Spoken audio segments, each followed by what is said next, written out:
namanya juga seri ya, ini akan terdiri dari beberapa sesi webinar, yang mana sesi hari ini adalah sesi pembukanya alias sesi pertama dengan judul Strategi Menentukan Harga Jual. Sebelumnya saya ingin menyapa dulu untuk rekan-rekan seller semuanya yang telah hadir malam hari ini. Terima kasih banyak sudah mau bergabung bersama dengan Paxel dan juga BBB. Perkenalkan sebelumnya saya Inai Dwinanda selaku moderator acara malam hari ini dan juga perwakilan dari Paxel. Bersama dengan kita malam hari ini sudah ada narasumber yang akan membagikan ilmunya nih yang insya Allah akan bermanfaat sekali untuk kita semua, khususnya Anda para seller malam hari ini ya.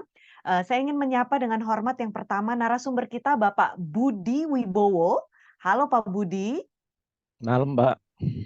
Malam, Pak Budi Wibowo ini selaku founder dari Purindo Internasional, founder Berbagi Bersama Berkembang juga yang adalah komunitas yang Anda bergabung juga pastinya ya.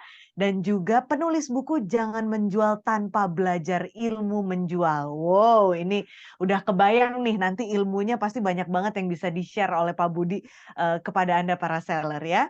Yang kedua juga mudah-mudahan masih di tempat karena saya tadi sempat dapat info beliau akan silam sebentar ya untuk selanjutnya kembali lagi bersama dengan kita. Narasumber yang kedua ada Bapak Bagus W. Perdana. Selamat malam Pak Bagus. Apa sudah kembali bergabung dengan kita semua di sini? Mungkin belum, Oke, Mbak. sebelumnya Ya. sepertinya belum bergabung lagi ya, nggak apa-apa nanti kita tunggu. Pak Bagus ini adalah founder dari Bawangne Indonesia, founder via Be Fashion Branded, dan juga CEO Pasar Induk Online. Jadi kalau dari namanya sudah kebayang juga nih, banyak sekali ilmu seputar berjualan gitu ya, yang bisa dibagikan juga.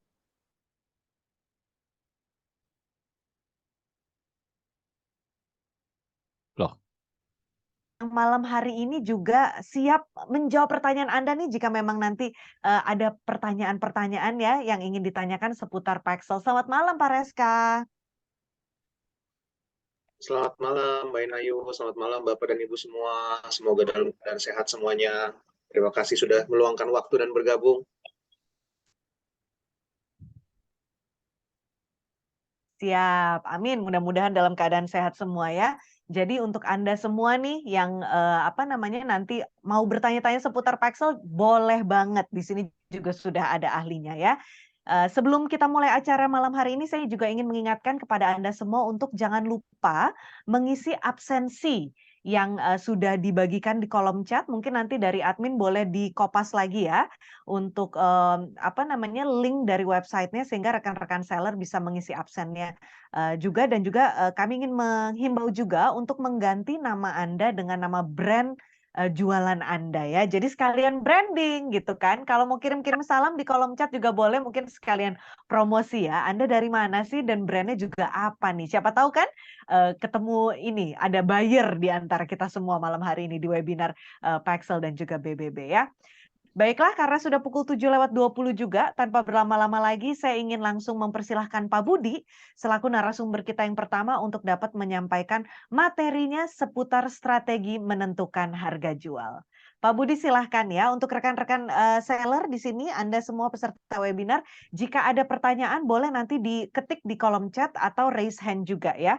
Setelah nanti Pak Budi maupun Pak Bagus menyampaikan paparannya, nanti akan kita buka waktu untuk sesi Q&A. Jadi nanti ada waktunya sendiri untuk menjawab ya.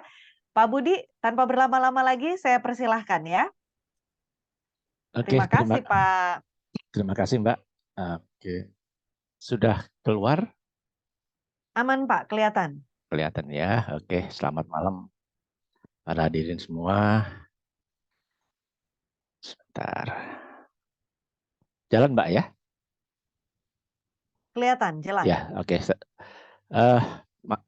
Malam ini saya akan memberikan presentasi tentang strategi menentukan harga jual produk UMKM ya, yang saya bawakan nanti dengan teman saya Pak Bagus Wahyu Perdana. Tapi sebelumnya mungkin yang belum kenal, perkenalkan saya, nama saya Budi Wibowo ya. Mengenai kerjaan mungkin bisa dibaca sendiri gitu. Yang sebelah kiri ini mungkin yang pekerjaan formal saya, tapi mungkin yang berkaitan dengan UKM, mungkin yang di lain-lain ya sebelah kanan. Saya founder dari komunitas UKM Berbagi Bersama Berkembang Indonesia dan founder dari perusahaan trading Purindo Internasional. Saya menulis beberapa buku dan nanti salah satu buku bisa dijadikan hadiah ya Mbak Inayu ya untuk Betul banget. Ada 3 bukunya Pak Budi nih ya ya yang bisa dibagikan sebagai giveaway. penanya terbaik. Oke, baik, saya lanjutkan. Jadi begini, para diri sekalian, sebenarnya dari berbagai modul yang diberikan pelatihan dari BBB ini, menentukan harga pokok produksi itu pada awalnya itu tidak masuk dalam modul. Karena kami awalnya itu menganggap bahwa karena sebagian besar anggota kami ini sudah biasa jualan gitu, tentunya mereka sudah paham sekali tentang bagaimana caranya menghitung. Tapi kenyataannya setelah kami melakukan banyak sekali perjumpaan dengan berbagai UKM, ternyata kami menjumpai bahwa ternyata banyak UKM yang masih belum begitu paham sebenarnya bagaimana cara menentukan harga pokok produksi ya. Artinya apa? Sebelum menentukan harga jual kan kita juga harus menentukan harga pokok produksi dulu. Akibat dari banyaknya UKM yang masih belum bisa menentukan dengan benar harga pokok produksi, maka yang kami dapati di lapangan harganya terlalu murah, sehingga keuntungan sangat kecil, usaha tidak berkembang. Atau sebaliknya, harga jual terlalu mahal, produknya jadi sulit terjual karena tidak bisa bersaing dengan produk pesaing. Nah, oleh karena ini, saya menganjurkan bahwa hitunglah dengan cermat harga pokok produksi Anda, HPP, sebelum menentukan harga jual produk. Nah, harga pokok itu apa? Harga pokok itu sebenarnya ada 2 jenis ya, Bapak Ibu sekalian, para hadirin. Pertama itu yang diistilahkan harga pokok perolehan. Kalau harga pokok perolehan itu kita membeli barang lalu dijual tanpa mengubah bentuk atau kegunaan. Ya, ini istilahnya sering dilakukan untuk para pedagang ya, traders itu seperti itu. Harga pokoknya bukan harga pokok produksi tapi harga pokok perolehan. Nah, tetapi kalau sebagian besar UKM itu adalah harga pokok produksi. Karena UKM adalah memproduksi ya, memproduksi membeli barang terus dirubah bentuknya atau keseluruhan baru dijual. Nah, itu makanya yang sebagian besar UMKM adalah harga pokok produksi. Nah, faktor apa yang menentukan atau yang harus kita hitung dalam harga pokok produksi? Nah, ini sebenarnya banyak sekali ya, tapi saya biasanya membagi menjadi 4 saja. Yaitu pertama adalah biaya atau ongkos bahan baku. Kemudian yang kedua adalah biaya tenaga kerja atau ongkos tenaga kerja. Ketiga, biaya packaging. Kemudian keempat, biaya overhead atau biaya lain-lain. Nah, ini clue-nya adalah semua biaya-biaya yang timbul dalam memproduksi barang itu harus atau akan dihitung persatuan tertentu. Nah, ini clue-nya. Jadi misalkan per kilogram, per bungkus, per liter, atau per botol, per porsi, dan lain-lain. Itu harus ya. Nah, tergantung pada apa? Pada waktu Anda menjual, satuannya apa? Kalau Anda menjual susu, satuannya per liter, maka harga pokoknya dihitung juga per liter, biaya-biayanya. Kalau Anda menjual misalkan gula dalam satuan per kilo, maka harga pokoknya atau biaya-biayanya dihitung dalam per kilo. Nah, itu kurang lebih hal-hal yang perlu kita perhatikan dalam menghitung harga pokok produksi. Oke, saya bahas satu persatu. Para hadirin sekalian, pertama biaya bahan baku. Biaya bahan baku itu intinya adalah bahan-bahan yang Anda gunakan untuk produksi. Yang paling utama saja, nggak semua ya, kita itu yang utama misalkan kalau buku yaitu kertas, kalau buat coding adalah susu, cair, gula, dan telur misalkan memproduksi kaos polo, misalkan kain dan benang. Kalau Anda memproduksi keripik tempe, minyak goreng, dan bumbu, dan lain-lain lainnya. Nah, ini biaya bahan baku adalah bahan-bahan utama yang kita gunakan. Saya akan memberikan beberapa contoh agar mudah dipahami. Misalkan sekarang ada UKM memproduksi keripik tempe. Nah, kita simple aja ya hitungnya, nggak usah rumit-rumit. Kalau saya sih pertama misalkan untuk memproduksi keripik tempe perlu bahan baku tempe sebesar 10 kilo misalkan. Harga tempe per kilo misalkan aja ya ini ya 20.000. Maka harga tempenya tadi ya 10 kali 20.000 menjadi 200.000. Nah, selain itu, untuk memproduksi keripik tempe diperlukan bumbu dan minyak goreng, katakanlah dan minyak gorengnya 50.000. Maka total biaya bahan baku adalah 200.000 ditambah 50.000 menjadi 250.000. Nah, kalau dari kerupuk tempe 10 tadi ternyata bisa dihasilkan 50 bungkus, nah satuannya kan bungkus ya, kalau kita jualan keripik tempe, maka biaya bahan baku adalah 5.000 per bungkus. Nah ini sebenarnya sederhana sekali cara menghitungnya, nggak sangat rumit ya. Nah sekarang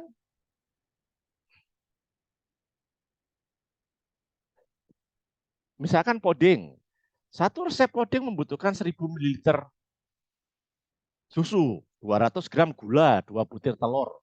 Nah harga susu 1 liter 15.000. Kalau gula karena 200 gram harganya 1 kilo 12.000, maka 12.000 dibagi 5. Kemudian butir telur misalkan 1.800 perlu 2 ya, 1.800 kali 2. Nah, pada dasarnya itu aja caranya menghitungnya. Itu ditambah ya tadi ya, 1.500, 15.000, sorry, 2.400, 3.600, 21.000. Nah, itu ditambah tadi ya menjadi 21.000. Nah, misalkan puding tadi dijual satu resep menjadi 10 iris, maka biaya bahan baku untuk puding tadi adalah 21.000 per 10 menjadi 2.100 per iris puding ya. Jadi untuk resep untuk makanan ya, Kak, saran saya paling gampang menghitung harga pokok itu dibuat per resep ya. Satu resep itu bisa butuhnya berapa saja, hasilnya berapa saja. Nah, ini. Kemudian yang berikutnya adalah biaya tenaga kerja, yaitu biaya orang yang mengerjakan dan memproduksi. Satu hari seorang pekerja mampu memproduksi puding 5 resep. Setiap resep jadi 10 iris. Nah, misalkan seperti itu. Maka biaya per hari kan 50.000, maka biaya tenaga kerja bisa menghasilkan 50 iris, maka dibagi aja ya 50.000 dibagi 50, maka 1.000. Biaya tenaga kerja adalah 1.000 orang per iris puding. Ini contohnya ya. Nah, kadang-kadang kita, Pak Budi, saya nggak punya pegawai gitu. Gimana ya? Nggak punya pegawai kan Anda juga pegawai juga sebenarnya. Nah, Anda harus tetap memilih tenaga kerja itu Anda sendiri ya. Nah, ini saya beli contoh yang lain. Gaji pekerja misalkan 1 bulan 2 juta. Nah, setiap bulan mampu memproduksi 4.000 bungkus keripik tempe. Nah, maka biaya tenaga kerja adalah 2 juta dibagi 4.000 menjadi 500 rupiah per bungkus keripik tempe. Nah, ini contohnya biaya tenaga kerja. Nah, yang sering terjadi para hadirin sekalian, kalau UMKM ini, misalkan pekerja tersebut adalah pembantu rumah tangga kita, gitu ya, yang dia juga tidak bekerja membuat produk keripik tempe saja, tetapi juga dia mengerjakan pekerjaan lain di rumah tangga. Lalu gimana caranya menghitung? Ya sebenarnya ya kira-kira aja ya kita secara kasar. Misalkan gaji pembantu rumah tangga itu 1 juta, gitu ya. Nah, 1 juta itu kita anggap misalkan 50% dia bantu memproduksi keripik tempe, 50% kerja yang lain-lain. Maka kita hitung aja menjadi 500.000. Karena kan separuh aja yang bekerja untuk keripik tempe. Nah, pembantu rumah tangga tadi bisa menghasilkan 200 bungkus. Maka kita hitung 500.000 dibagi 200 menjadi 250 per bungkus keripik tempe. Ini biaya tenaga kerja. Nah, sekarang yang sering saya mendapat pertanyaan, Pak, bagaimana Pak? Kalau tenaga kerjanya itu saya sendiri gitu. Bagaimana saya harus menghitung diri sendiri ya? Kalau saya sih gampang-gampangannya gini aja deh. Anggap saja Anda mendapat gaji UMR ya, upah minimum regional di daerah Anda, misalkan 2 juta, 3 juta. Nah, paling tidak ya masa sih kita nggak bisa bekerja, bisa membiayai diri sendiri sebagai gaji UMR. Nah, kalau saya sih menyatukan dihitung aja sebagai gaji kita adalah gaji UMR. Oke? Kemudian yang berikutnya setelah biaya tenaga kerja adalah biaya packaging ya. Biaya packaging adalah apa? Biaya yang dikeluarkan untuk packaging suatu produk. Misalnya untuk keripik tempe itu ya kita lihat ya di gambar itu plastiknya misalkan perlu 500 rupiah, stikernya 50, maka ya gampang aja kan? Berarti biaya packaging 550 per bungkus keripik tempe. Jadi gampang sekali ngitungnya ya, biaya packaging sebenarnya nggak terlalu rumit ya. Kemudian yang agak merepotkan dulu adalah menghitung biaya overhead atau biaya lain-lain. Karena biaya overhead atau biaya lain-lain, para hadirin sekalian, itu macam-macam ya. Biaya bahan penolong ya, bahan penolong misalkan ada bahan baku tambahan, misalkan apa gitu ya, peralatan pembersih dan sebagainya. Kemudian ada juga yang dinamakan biaya tidak tenaga kerja tidak langsung. Ya, ini juga jarang dihitung ya. Kita harus bayar mandor atau satpam atau cleaning service atau pembantu dan sebagainya yang berkaitan dengan produksi kita. Itu semuanya harus dihitung. Kemudian ada juga biaya overhead lainnya, misalkan penyusutan utilitas ya, penyusutan gedung, penyusutan mesin, telepon, air, listrik, pemeliharaan, dan lain-lainnya. Nah, semua biaya-biaya lain-lain ini harus kita hitung, karena itu berkaitan dengan produksi yang akan kita lakukan. Nah, biaya penyusutan. Biaya penyusutan ini biasanya dimasukkan dalam biaya lain-lain. Biaya penyusutan merupakan biaya akibat susutnya nilai aset kita. Nah, ini yang kadang-kadang kita beli mesin. Ya para hadirin sekalian, kita harus perhitungkan bahwa mesin itu dari waktu ke waktu menyusut nilainya. Suatu saat akan rusak, suatu saat kita harus beli lagi. Nah, oleh karena itu, penyusutan mesin itu harus dihitung dalam harga.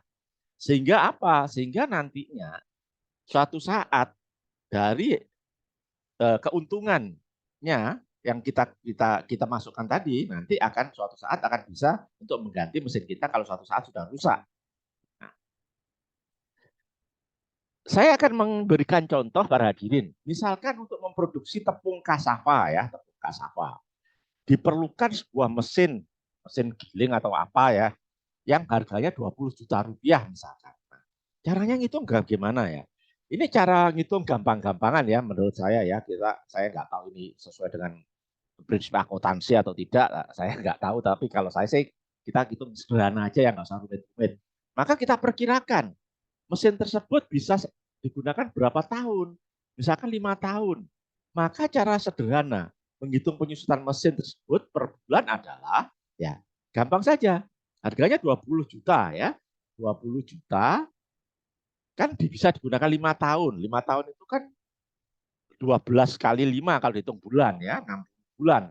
Maka penyusutan mesin per bulan adalah 20 juta dibagi 60. Ketemu 333,333 per bulan rupiah. Itu kan penyusutan per bulan. Padahal kan kita harus menghitung persatuan ya, seperti tadi yang saya selalu kemukakan. Persatuan jual. Maka misalkan ya 1 bulan mesin tersebut mampu memproduksi 10 ton tepung kasava, maka kita hitung penyusutannya adalah per kilo tadi 333,333 bagi 10.000. Ketemu 33 rupiah per kilogram tepung kasava. Nah, ini contoh saja ya cara menghitung penyusutan mesin. Kemudian ada biaya overhead atau lain-lain. Nah, semuanya para hadirin sekalian, biaya overhead ya, satpam, gaji gawe dan sebagainya, itu harus ditotal ya, ditotal. Misalkan aja ini sebagai contoh gampang-gampangan. Oh, biaya overheadnya itu ditotal ya satpam dan lain-lain 2 juta per bulan. Dan dalam 2 juta per bulan tadi bisa memproduksi 10.000 bungkus keripik tempe. Maka biaya overhead atau biaya lain-lain adalah 2 juta dibagi 10.000 menjadi 200 per bungkus. Nah, ini caranya menghitung. Nah, sekarang kita kembali ke rumus yang awal, yaitu kita total harga pokok produksi adalah tadi ya, biaya bahan baku, biaya tenaga kerja, biaya packaging, biaya overhead, dan lain-lain. Maka untuk keripik tempe, maka harga pokok produksinya adalah 5.000, biaya bahan baku, biaya tenaga kerjanya 500, packagingnya sekian, 550, overhead dan lain-lain, akan ketemu 6.250 per bungkus. Nah, ini para hadirin sekalian adalah cara menghitung harga pokok produksi. Nah, selanjutnya akan diteruskan oleh Mas Bagus Wahyu Perdana, yaitu menghitung harga jualnya ya. Setelah menghitung harga pokok produksi, bagaimana caranya menghitung harga jual. Silakan Mas Bagus. Siap. Terima kasih Pak Budi. Terima kasih teman-teman dari Paxel. Ini slide berarti ikut Pak Budi nggak?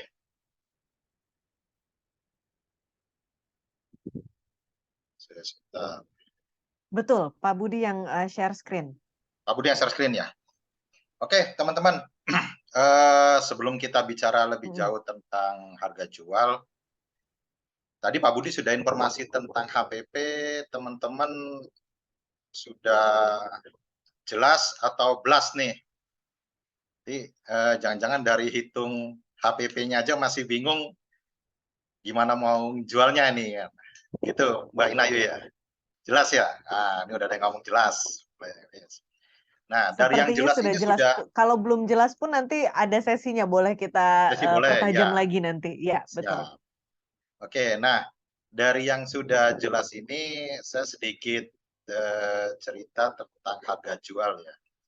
Ini screen-nya bergaris-garis ini kenapa ini ya Mbak Inayu ya? Ini kayaknya kecoret ini ya. Nggak ada yang dari luar yang ganggu. Nggak apa-apa.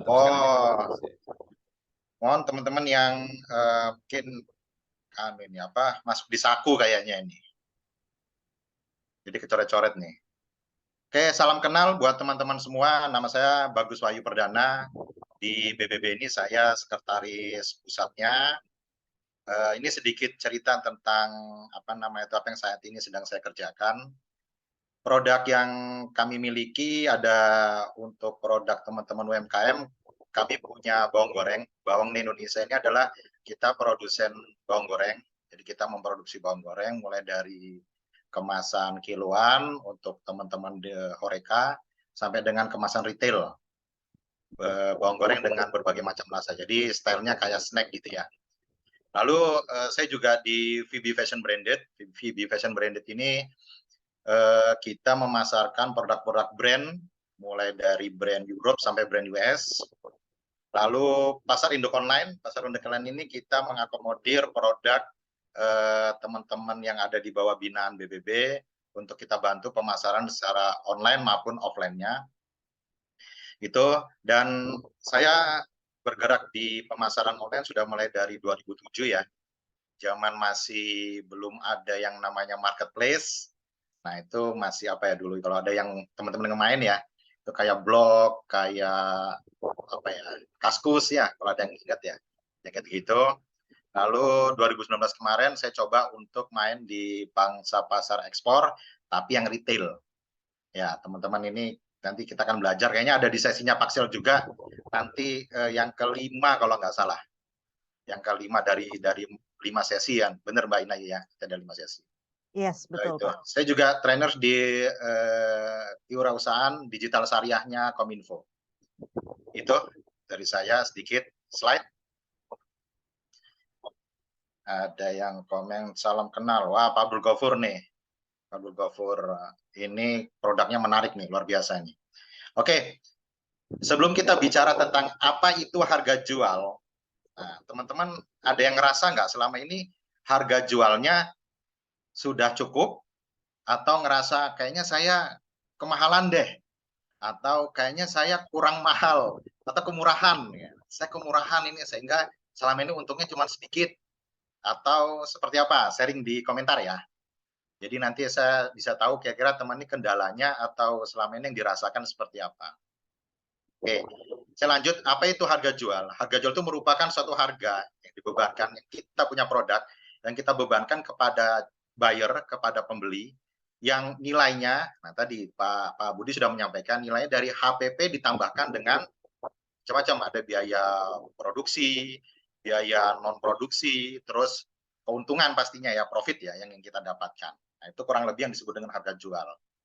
Namun harga jual ini, nah ini poin yang terpentingnya. Harga jual ini sebenarnya menentukan harga jual ini pada dasarnya tidak ada rumus baku bahwasannya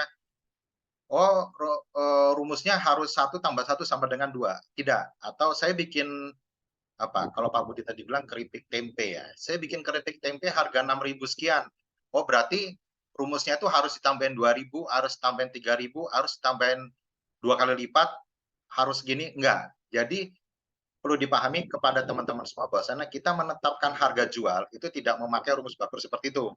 Tapi berdasarkan apa? Nah, ini slide Pak Budi. Nah, ini yang dipengaruhi oleh persepsi customer, lalu value produknya yang kita punya sendiri ya, value produknya, lalu dengan perilaku customer. Ini yang sebenarnya masih banyak, hanya ini saya coba rangkum ya, karena kalau semuanya nanti nggak cukup. Ini saya coba rangkum, saya coba pilihkan yang teman-teman di UMKM itu banyak yang ketemu yang seperti ini, gitu. Persepsi customer seperti apa sih? Persepsi customer itu salah satu misalnya kayak ini, ada branding kita, branding produk kita, positioning dari brand kita. Lalu ada yang persepsi itu gini, kalau mahal berarti bagus ya, kalau murah, murahan nih, jelek nih. Saya beli sepatu harga berapa misalnya 75.000 diskonan, harga belum diskon ya, belum diskon. Harga pasar saya beli sepatu tuh pinggir jalan harga 75.000. Mindsetnya berarti apa? Wah, sepatu murah nih. Paling lumayan lah, bisa dipakai setahun 2 tahun udah alhamdulillah. Tapi dengan sepatu yang sama bisa jadi kalau dia ada di mall, harganya mungkin berapa? 300, 500 ya something. Itu kita berpikirnya gini, wah ini mahal, bagus nih sepatunya. Wah ini lihat modelnya, jahitannya rapi, wah ini bagus. Itu persepsi. Itu persepsi. Makanya tadi saya bilang, tidak bisa menggunakan rumus baku, bahwasannya produksi kita berapa, itu rumusnya tambahin 2 kali lipat, itu harus seperti itu, tidak. Tapi semua disesuaikan, sesuai dengan yang dipengaruhi ini.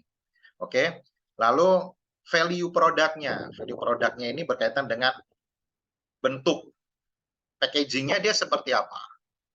Lalu kalau berbicara apa ya, paling gampang ya, snack kemasan bal-balan tuh yang sering kalau misalnya kita atau orang tua kita dulu kalau apa itu Mbak Inayu kalau pas mau ada kalau kita tetangga mau Lebaran apa Ramadan kan beli yang bal-balan tuh.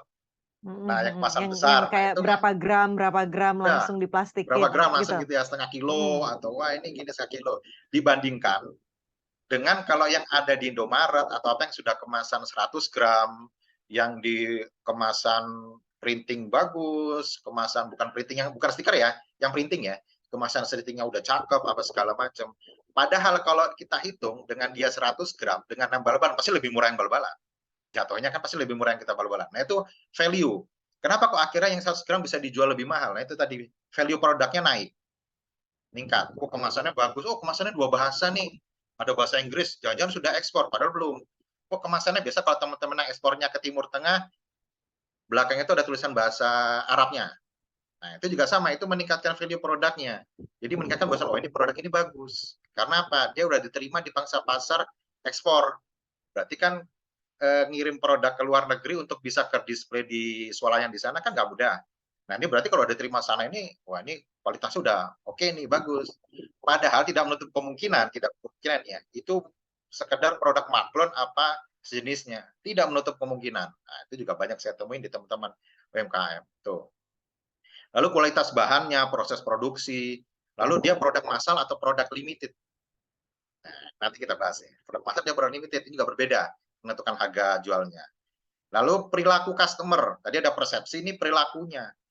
Target pasarnya, umur berapa, tinggal di mana, pekerjaannya apa, behaviornya mereka seperti apa, kesukaannya seperti apa, hobinya apa. Itu berbeda juga kita nanti menjualnya. Dengan mereka menjual seperti apa, dengan segmentasi pangsa pasar yang berbeda, nanti berbeda juga harganya. Lokasi berjualan, kapan produk digunakan? Kapan produk digunakan itu seperti gini. Sarung. Nah, sarung itu kalau bulan Ramadan atau sebelum bulan Ramadan, misalnya nanti kita bulan Ramadan itu masuk pertengahan tanggal 20 something ya, kita kan masuk di bulan Ramadan. Nah itu sarung tuh tinggi, permintaannya ya, permintaan tinggi. Nanti lepas Idul Fitri masa Syawal itu udah mulai menurun. Nah itu yang dimaksud dengan kapan produk ini digunakan. Nastar, nah ini kalau Lebaran ya, nastar, atau parcel biasa kemarin kalau teman-teman yang non Muslim di akhir tahun untuk Natal apa parcel misalnya itu juga sama, itu kapan produknya digunakan itu juga berpengaruh dengan harganya. Lalu price sensitif, ini ibu biasa yang paham ya. Selisih Rp500, selisih Rp1.000, oh pindah pula belanja di sana aja. Minyak gorengnya sana lebih murah 3.000 gitu. Bapak-bapaknya yang nganter, lama parkirnya sana sini sudah 5.000, tambah sana parkir lagi. Nah, apa sana lebih murah ya. Itu price sensitif. Ada yang produk-produk seperti itu memang ada. Nah, itu teman-teman harus pahamin juga seperti itu. Nanti kita akan bedah, tapi nggak semua ya, kita bedah sedikit. Oke, nah ini tadi persepsi harga jual itu apa sih?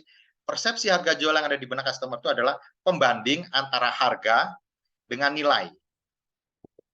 Saya ngeluarin harga 1 juta untuk beli satu produk, sesuai nggak dengan nilai yang saya dapatkan?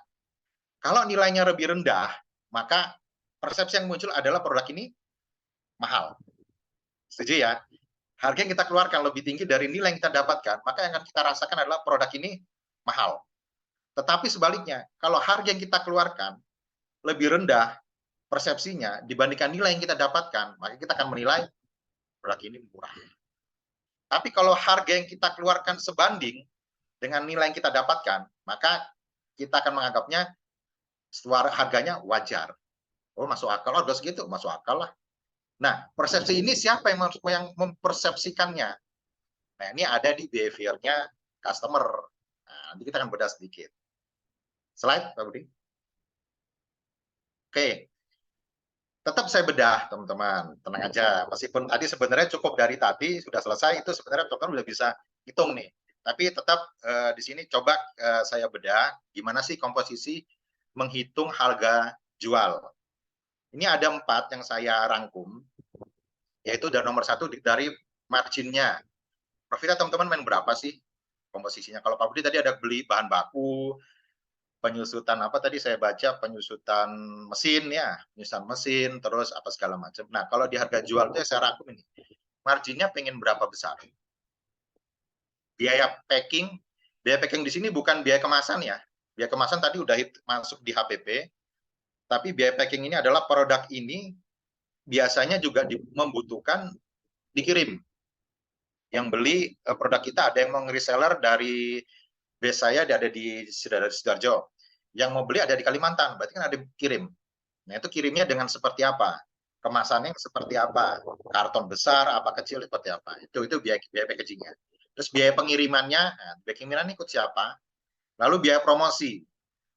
Nanti terbesar itu ada biaya promosi sama nomor 1 sama nomor 4. Terbesar nanti ada di sini. Biaya promosinya itu tentu campaign produk ya. Slide Pak Budi, kita bedah.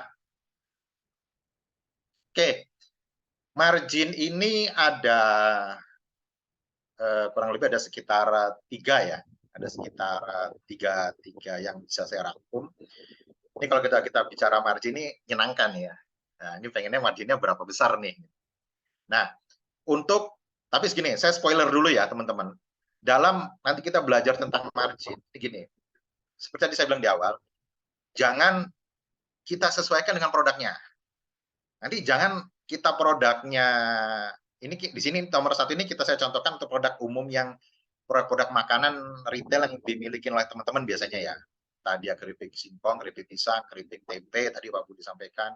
Lalu apalagi coklat, ya coklat, lalu minuman-minuman herbal misalnya, terus apalagi kopi, ya kopi yang kemasan itu ada kopi yang coklat. Ini tadi saya lihat ada Pak Oswadir nih jagoannya kopi, coklat kopi ini. Itu seperti apa? Nah ini ikut bisa teman-teman jadi patokan, tapi tetap bukan rumus baku ya, disesuaikan. Patokan yang saya sampaikan di poin pertama ini. Gimana sih caranya? Hitung dari harga pasaran lalu berjenjang mundur ke belakang. Pasarannya berapa sih produk kita? Ini saya contoh di sini ya. Harga pasaran umum untuk snack keripik tempe. Kemasan untuk keripik, kemasan pots ya, sering ya kita temukan di market yang gampang mungkin kayak di Maret-Maretan itu kan sering kita temukan kemasan pots-nya produk makanan ya. Macam-macam lah itu banyak, itu ada kuaci apa segala macam. Umumnya range-nya biasa kalau untuk keripik coklat kayak itu yang dimiliki teman-teman UMKM, itu range-nya biasanya antara mulai dari 10.000, 15.000, 20.000. range-nya sekitar segini. Ini teman-teman bisa survei, bisa cek, range-nya biasanya sekitar segini. Nah, makanya tadi penting untuk kita tahu pasarannya berapa sih. Dan kenapa sih kok ngitungnya dari depan, Pak? Kok nggak ngitungnya dari HPP baru kita tambahkan? Kenapa ngitungnya dari depan? Karena ini kita create, kita atur biar apa? Biar nanti someday, begitu produk yang kita miliki itu mudah-mudahan bismillah laku, terus bisa diterima oleh pasar, dan kita hendak melakukan skema kemitraan, nggak bingung. Kayaknya kita siapkan di awal. Kalau nanti akan skema kemitraan, berapa besar sih? Jadi teman-teman kami jangan takut, Pak nanti kemahalan Pak. Masa iya? Contoh di sini ya, masa iya Pak? Saya HPP bikin keripik tempe 6.000, saya jualnya 15.000. Pak itu lebih dari 2 kali lipat Pak. Saya sungkan Pak, saya nggak enak. Nanti dikira sama tetangga saya jualnya mahal. Ah nih mau cepet-cepet naik haji kayak amin. Jualnya kok mahal kan bisa gitu ya guyonannya ya. Itu berpikirnya nggak seperti itu, bukan seperti itu, tapi apa, berpikirnya adalah harga yang akan kita jual kita siapkan untuk suatu saat bila mana dia hendak nanti kita akan membuka skema kemitraan, reseller, dropshipper, lalu apa, distributor, agen. Nah itu bisa, itu cukup ada spare harga yang bisa kita olah untuk menerima itu. Karena kan nggak menutup kemungkinan ya, produk teman-teman juga resellerin oleh dari mana? Saya dari Sidoarjo, Jakarta mau, Jawa Tengah mau, Tangerang mau, tidak menutup kemungkinan. Nah, tapi kalau misalnya tadi HPP udah 6.000 sekian, Pak, saya nggak usah mahal-mahal deh, Pak. Saya kan 6.250 HPP-nya. Saya jual 7.500 aja deh, Pak. Sungkan saya, Pak, kalau mahal. Wah, ternyata booming nih, produknya enak, disukai pasar. Ada yang datang, Pak, Bu, saya boleh jadi resellernya nggak? Oh, boleh. Berapa harganya? Bingung. Saya kasih harga berapa ya? Saya jualnya 7.500 atau 7.000. Sedangkan HPP saya 6.250. Atau si resellernya berkasih harga berapa? Nah, itu ya. Jadi disiapkan di awal. Ditentukan di awal. Nah, di sini saya kasih ilustrasi sedikit. Kemasan tadi pasaran ya 10.000, 15.000, 20.000. Ambil rata tengah deh 15 ribuan lah misalnya. Itu harga jual can user. Harga jual can user 15.000, reseller kita kasih berapa sih? 10.000 di sini, kita ini harga awal ya. 10.000 di sini bukan apa simsalabim ya. 10.000 di sini adalah kita gini. Ilustrasinya gini teman-teman. Harga jual kita tetapkan 5.000. Coba teman-teman posisikan diri sebagai reseller. Mau beli produk harga 15.000, berapa resellernya? 14.000 Pak. Bandingkan dengan satunya, berapa resellernya? 10.000. Mereka mau jualin yang mana? Pasti 10.000 dong. 20.000 aja profitnya lebih besar gitu. Nah itu, menciptakan keinginan biar apa, resellernya menarik untuk menjualkan produk kita. Karena ada profitnya, ada keuntungannya yang lumayan. Satu. Lalu yang kedua, tadi yang saya sampaikan di awal, biaya kirimnya ikut siapa? Kalau space marginnya mereka sempit, mereka pasti kan berpikir, nanti kalau biaya kirimnya ikut saya, rugi dong. Saya nombok dong. Kalau saya profitnya cuma 1.000, misalnya reseller cuma dikasih harga 14.000. Nombok dong saya berarti. Nah itu, di situ diaturnya seperti itu. Makanya kenapa berikan space margin yang cukup lumayan buat ke tangga pertama. Reseller ini kan tangga pertama ya. Yang teman-teman ada tahu nggak bedanya reseller sama dropshipper? Nah, ini coba nanti ada tahu, bisa sharing ya. Saya kasih clue-nya. Gini, reseller itu dia beli produk kita, dia nyetok. Dropshipper dia nggak nyetok. Dia cuma apa namanya itu, apa istilahnya ya, kerjasama dengan kita. Nanti saya bantu jual ya. Nanti kalau ada yang mau order laku di saya, nanti barangnya kirim. Itu dropshipper. Dia nggak stok barang. Tapi kalau reseller dia stok barang. Berapa harga resellernya? 10.000. Minimal pembeliannya berapa? Sekian. Oh ya sudah deh, saya mau ngambil. Nah dia stok di tempat dia. Mereka itu namanya reseller. Jadi belum ada salesnya, mereka udah stok duluan. Itu reseller namanya. Nanti kalau untuk dropshipper biasanya apa namanya itu harganya nggak seperti reseller. Bisa aja dropshipper kan nggak butuh kirim apa segala macam. Ya mungkin kasih aja dia space margin 2.000 atau 3.000. Bisa apa, dropshipper cuman harga jual 15.000, dropshipper berapa? Kalau dropshipper 13 Kak. Kalau mau reseller kita kasih harga 10.000. Nah, akhirnya menarik kan dia. 10.000 ya, lebih banyak ya. Boleh deh saya coba reseller misalnya apa segala macam. Gitu. Nah, muncul juga dengan agen juga sama. Agen dan distributor juga sama. Tapi biasanya ya pengalaman dari kami ngobrol sama teman-teman UMKM, biasanya hanya 2 tangga paling besar ya, mulai dari reseller tangga pertama, kedua biasanya udah sampai dengan distributor atau toko atau supermarket ya. Atau supermarket. Biasanya seperti itu aja. Nah, Pak, supermarket kok banyak sekali, Pak, space margin-nya. Iya dong. Kan supermarket dia punya toko, dia display. Pak, tapi supermarket kan biasanya hanya titip jual apa segala macam. Nggak apa-apa. Pak, kalau distributor, kalau mintanya banyak, ya benar kan distributor, kalau yang teman-teman udah punya pengalaman masuk ke toko online apa segala macam, benar nggak? Minta space margin-nya tinggi nggak? Kurang lebih itu mainnya di atas 30%-an. 37 apa segala macam. Oleh terkenal di Surabaya itu Bu R itu sekitar 34-37 itu yang terkenal di Surabaya, terkenal sama sambelnya itu teman-teman kalau mau nitip di sana itu sekitar segituan. Nah, jadi kenapa kok distributor kita kasih space margin lebih? Karena apa? Tidak menutup kemungkinan nanti di sana ada yang namanya biaya apa namanya itu listing fee ya. Mau masuk harus ada duitnya, mau masuk sewa rak ada budgetnya, mau masuk mau naruh di rak di atas beda lagi harganya. Nah, ini kenapa kita kasihkan, kalau untuk swalayan bisa kita kasih sampai dengan harga distributor. Itulah kenapa jenjangnya harus kita hitung. Cukup yang space margin-nya lumayan besar. Ya, mudah-mudahan dari yang sedikit ini teman-teman bisa paham. Namun untuk produk yang persaingannya tinggi, nah ini beda lagi perlakuannya. Berarti saya bilang rumusnya nggak baku ya. Untuk produk yang persaingannya tinggi, biasanya marginnya nggak bisa besar. Untuk yang margin yang persaingannya tinggi, yang price sensitif tadi, marginnya nggak bisa besar dan tidak bisa make skema baku yang tadi saya sampaikan. Biasanya untuk produk yang persaingannya tinggi itu dia hanya bermain di angka bahkan paling rendah bisa hanya 5% sampai 20-30% aja biasa. Oke, itu ya. Next, ini yang margin base. Margin base-nya apa sih? Tadi kita berbicara tentang snack. Produk teman-teman kan bisa jadi juga bukan hanya sekedar snack ya. Ada yang bermain di sini, saya kasih contoh, bermain di kerajinan, craft, keranjang, bikin sepatu, bikin ukiran, bikin apalagi batik. Ini saya kasih contoh di sini batik.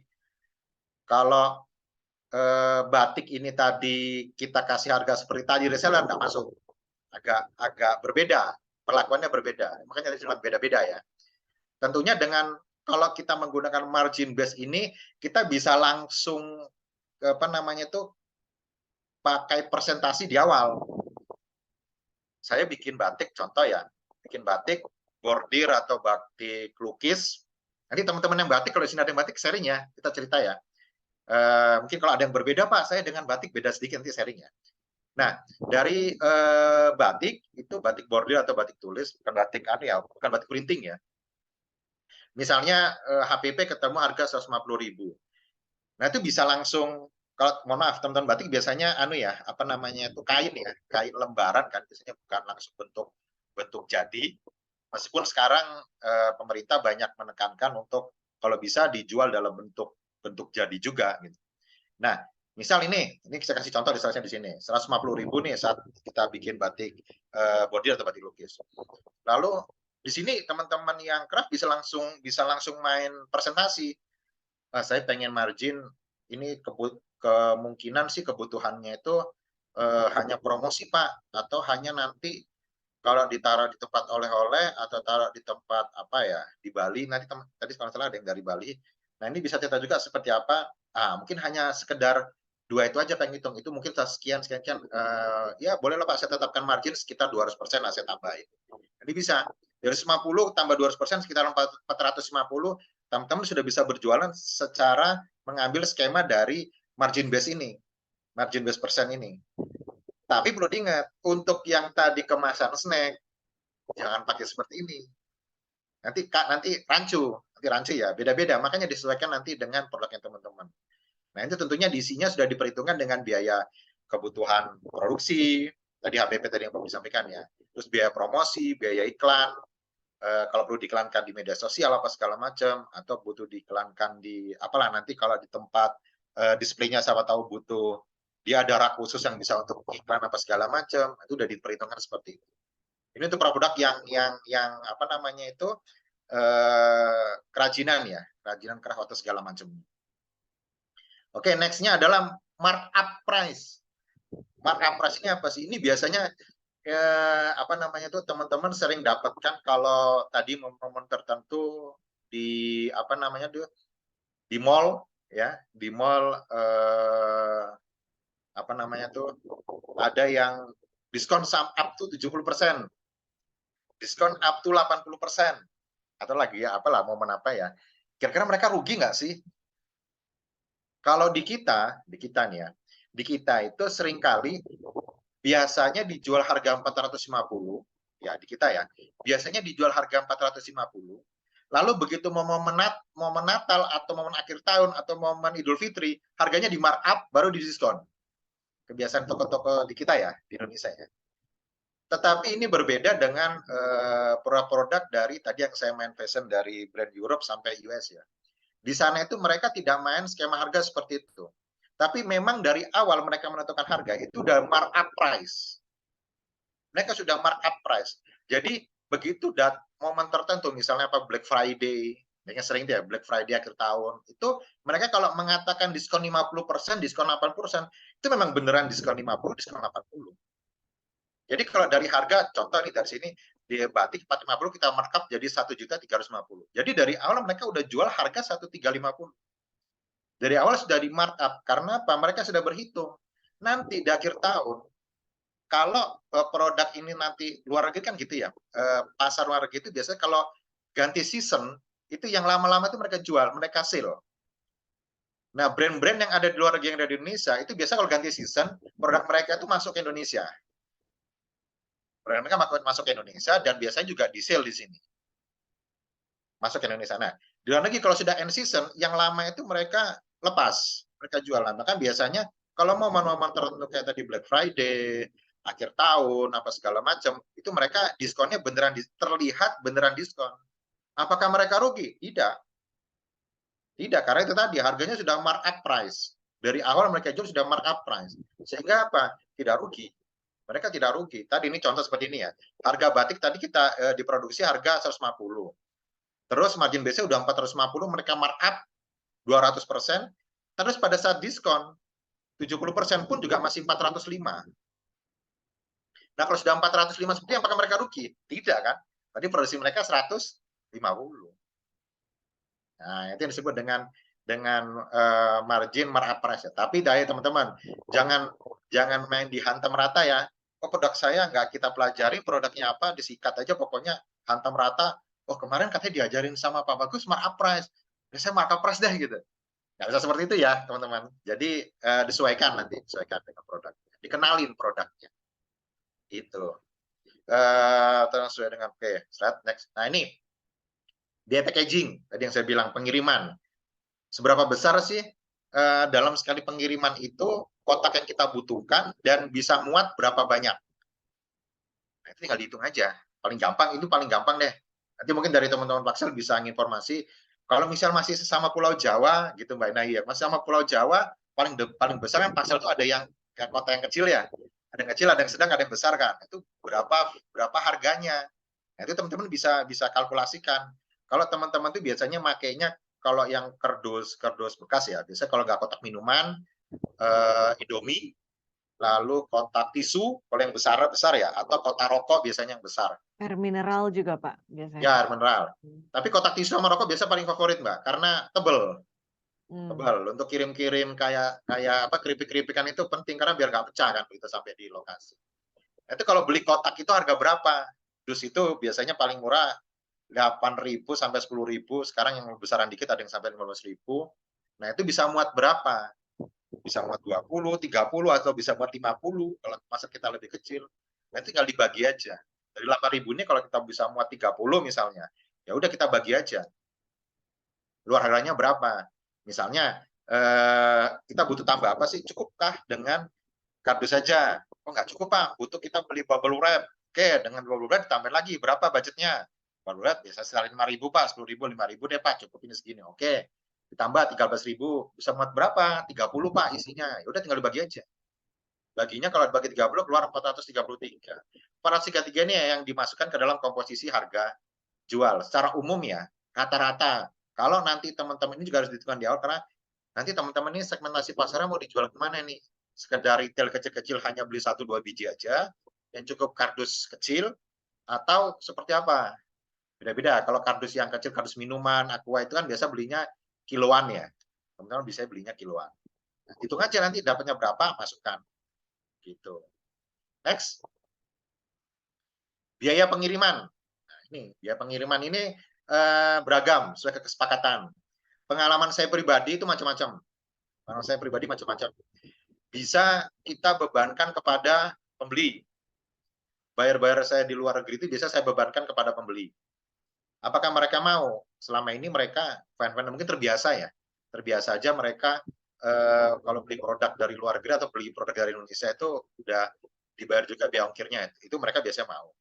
Untuk pembeli dalam negeri seperti apa? Apakah biasanya sih kalau cuma beli 1-2 biji ongkir mereka bayar ya. Tapi kalau udah mau kita mainin reseller biasanya biasa kita kasih promo-promo. Bisa Kak untuk reseller di awal kita kasih free ongkir segala macam. Nah, itu teman kalau udah free ongkir, teman harus bisa ngitung. Areanya mana Kak? Ya anu Pak, Kak, kita di Manokwari. Nah, teman-teman jangan bilang free ongkir nih. Ke Manokwari ke sana ongkirnya 1 kilo bisa sampai apa sekarang Papua sekitar 110 atau 105 kalau nggak salah. Umumnya ya. Nah, teman-teman jangan bilang free ongkir kalau lokasinya sana. Tapi kalau lokasinya misalnya, lokasinya di mana Kak? Oh, saya di Semarang. Saya di Jakarta misalnya. Teman-teman bisa berhitung sudah tahu ongkirnya Jakarta misalnya umumnya antara 15.000, ada yang 10.000, ada yang berapa ya, teman bisa hitung. Masih bisa deh, pokoknya reseller minimal segini, saya masih bisa kasih free ongkir. Sudah, kasih. Bapak nanti budgetnya berkurang. Enggak, reseller tadi kita punya tangga harga jual ya. Dan bisa aja dari space margin yang untuk distributor tadi, kita selisihnya tadi kita berikan untuk free ongkirnya tadi. Bisa teman-teman tinggal hitung, pokoknya minimal pengambilan berapa, masih masuk nggak 1 kilo, masih masuk, ya udah kasih free ongkir. Nah, makanya tergantung kesepakatan, beda-beda. Lokasi mana? Oh, saya Surabaya sini kok Kak. Ya sudah, Surabaya mungkin dekat ya, bolehlah free ongkir, karena cuma sedikit 10.000, atau sesama Surabaya. Paksel juga punya yang antar bukan antar kota, tapi interkota. Tinggal dicek aja berapa sih ongkirnya, oh kira sekian, oke deh, boleh deh Kak, saya kasih free ongkir. Free ongkir ini dimasukkan ke beban di sini. Oke teman-teman. Begitu juga bila ongkirnya yang bayar pembeli juga sama. Yang ngirim ke ekspedisi siapa? Kalau misalnya tidak di pick up. Kalau di pick up sih enak ya, gampang, selesai, clear. Kalau nggak di pick up, yang kirim siapa? Yang kirim anak buah kita, oke. Yang kirim jalan kaki atau naik sepeda motor? Naik sepeda motor, oke. Naik sepeda motor ke sana, sampai sana parkir nggak? Parkir Pak, dihitung semua. Mungkin sepeda motor, mungkin bensin nggak selalu sekali berangkat ngisi ya, tapi kita hitung. Rata-rata dalam seminggu kalau tiap hari ngirim itu bensin saya habis 20.000. Nah, itu dihitung. Keluarnya berapa hariannya. Itu masuk ke dalam komposisi harga jual. Teman bisa hitung di situ. Pak, yang beli sudah dalam harganya udah level distributor nih Pak, besar. Nah, distributor nanti perlakuannya beda lagi. Distributor akan beda lagi. Distributor biasanya kalau udah load-nya udah besar, bisa jadi kita drop ke satu tempat saja, apa segala macam. Makin besar pembeliannya kan nanti biaya kirimnya akan makin mengecil kan di kita kan, karena penghitungnya kan makin besar kan nggak cuma kalau reseller mungkin ya hanya 10-20 biji, kalau udah mainnya distributor biasanya lootnya lebih besar. Nah kalau lebih besar biasanya kan makin apa bisa menutupi biaya ongkos kita kirim bensin ke tempatnya distributor. Atau tidak menutup kemungkinan juga Pak, apa sih kok saya ngomong bahasa itu Pak Po, apa sih bahasa Pak Po itu sama lah. Nggak untung, nggak rugi, Pak Po. Sama, nggak apa-apa juga. Misalnya ngambil distributor toko besar. Pak, saya kirim ke sana itu juga nggak untung, Pak. Tapi ya sama lah, Pak. Nggak apa-apa, untuk nge-brand di sana. Kan yang lihat pasti banyak orang ya. Kalau udah toko oleh-oleh, toko besar kan lihat, soalnya pasti banyak orang kan. Itu untuk branding meningkatkan value dari produk kita. Makin banyak terdisplay di banyak toko oleh-oleh, pusat oleh-oleh, atau supermarket itu makin menaikkan produk kita. Nggak apa-apa kalau masih dia apa-apa, oke udahlah nggak apa-apa di sana ikut-ikut hitung-hitung biaya branding saya. Nggak apa-apa saya cari cuannya dari yang reseller segala macam. Itu. Bisa seperti itu dari biaya kampanye. Oh sorry, dari biaya kirim. Nah, saat berikutnya adalah biaya kampanye produk. Biaya ini biasanya dibutuhkan sebelum produk laku ya. Kita kalau mau promo kan biasanya produknya masih belum laku di awal atau masih sudah laku masih sedikit. Kita butuh menyediakan yang namanya biaya campaign, biaya kampanye produk. Ini ya masuk biaya promosi, biaya iklan, yang tadi saya bilang biaya listing fee, apa segala macam. Disiapkannya dari mana? Teman-teman tinggal hitung aja nanti. Kalau tadi biaya keripik tempenya tadi 15.000, kita mau nyasar segmentasi pasar mana? Saya kalau distributor, biasa kalau di awal-awal biasanya distributor nggak langsung lirik ya. Oke deh, kita main di reseller dulu. Oke, dari tadi paling rendah tadi kita sudah hitung bisa sampai dengan 8.000. Reseller kan apa namanya itu 10.000. Oke, saya akan nyiapkan biaya budgetnya sebesar berapa? Oh, saya nyiapkan budget misalnya sampai dengan 3.000, 2.000 sampai 3.000, terserah teman-teman yang ngatur. Budget per bijinya. Lalu kita hitung estimasi penjualan per bulannya berapa besar kita maunya. Di awal mungkin Pak saya estimasikan laku 1 bulan itu 50. Kok dikit banget? Iya Pak, belum ini gini-gini. Ya oke, bolehlah. Bulan kedua berapa? Bulan kedua naik Pak, berapa? 55. Wah, ini namanya nggak achieve nih. Dari 50 bulan depan 55. Tantang dong. Bulan depan maunya berapa? Bulan depan saya minimal bisa naik 150 Pak. Udah. Dari budget yang estimasi teman-teman sudah estimasikan penjualannya bisa dari 3 bulan dulu. Berarti kalau misalnya bulan pertama 50, bulan kedua 150, bulan ketiga berapa? Bulan ketiga 300, tinggal di total aja. Berarti ada total 500 pieces, 500 pieces keluarkan aja. Per piecesnya mau berapa? Saya mau 1.000 Pak misalnya. Udah tinggal hitung aja berarti berapa? 500.000. Teman-teman dalam 3 bulan ke depan punya budget promosi 500.000. Bila dalam 3 bulan ke depan penjualannya tidak sesuai dengan estimasi, apakah berarti boncos Pak? Misalnya bahasa anak sekarang ya. Enggak juga, tergantung progres enggak penjualannya. Kalau misalnya penjualan belum progres, kita lihat cara berpromosinya udah sesuai enggak. Mungkin cara berpromosinya salah. Kok bisa salah Pak? Nanti kita bedah dikit-dikit ya di belakangnya. Itu untuk biaya promosi. Slide Pak Budi.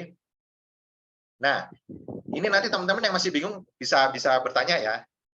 Nah, ini kayak tadi saya bilang banyak, kenalin produk kita. Produk kita jenisnya apa? Untuk produk consumer good, biasanya FMCG ya. FMCG ini biasanya apa ya?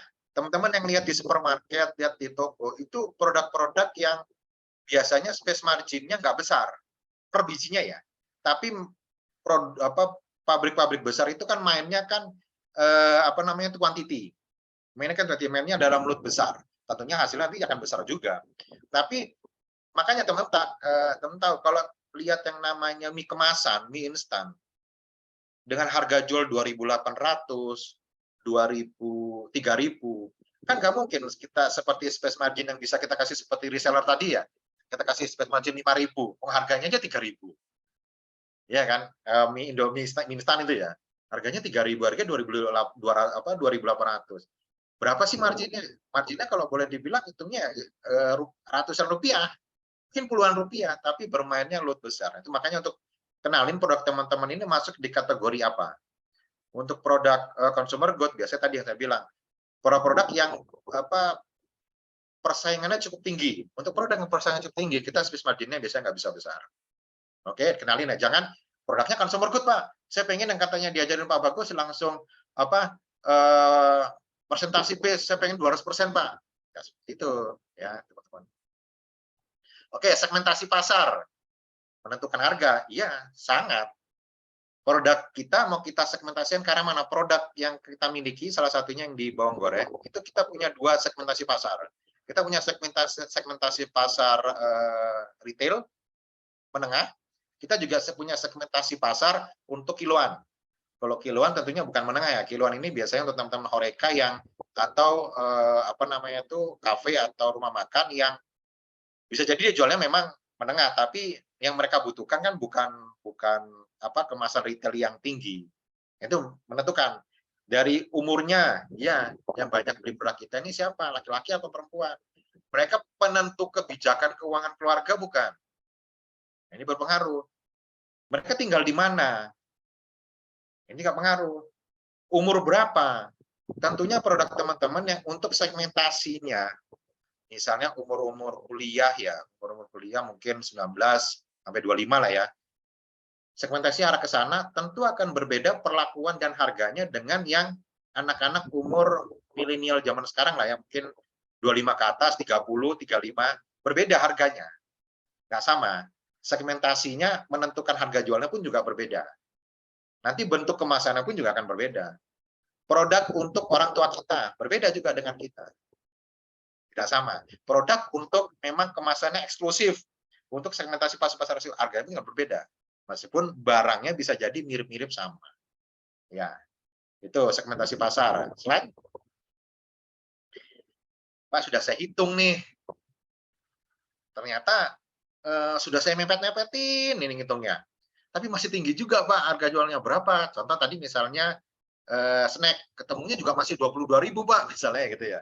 Ini belum saya apa-apain nih, Pak, ketemu 22.000. Ya udah, gimana caranya bila harga jualnya masih dihitung terlalu tinggi? Pasti yang pertama adalah efisiensi, cara bikinnya. Nah, ini bisa diefisiensikan, Kak. Ngitungnya ngitung bijian apa ngitung load? Ya, ini juga penting. Ngitungnya ngitung volume. Misalnya nih kan tentu ya kalau kita produksi saya produksi bawang goreng dalam produksi kecil, hanya produksi 10 kilo mentah sekali goreng, dengan produksi 100 kilo sekali goreng, berbeda. Hitungan biayanya pun juga akan berbeda, karena kan langsung kan, lot besar, berbeda. Nah itu efisiensinya, bisa nggak? Tekan kembali, kalau berbicara efisiensi berarti akan tekan HPP. Yang nyuplai bisa diganti nggak? Atau itu sudah tangan pertama, atau jangan dia tangan ketiga? Coba cari tahu. Lalu kecilkan perkemasannya, biasanya 100 gram. Kalau 100 gram harga masih tinggi ya. Makanya teman-teman kalau nanti coba cek ya di supermarket retail di sekitar rumah kita, pasti ada kemasannya itu yang 100 gram, ada yang 125 gram, ada yang cuma 70 gram. Ya.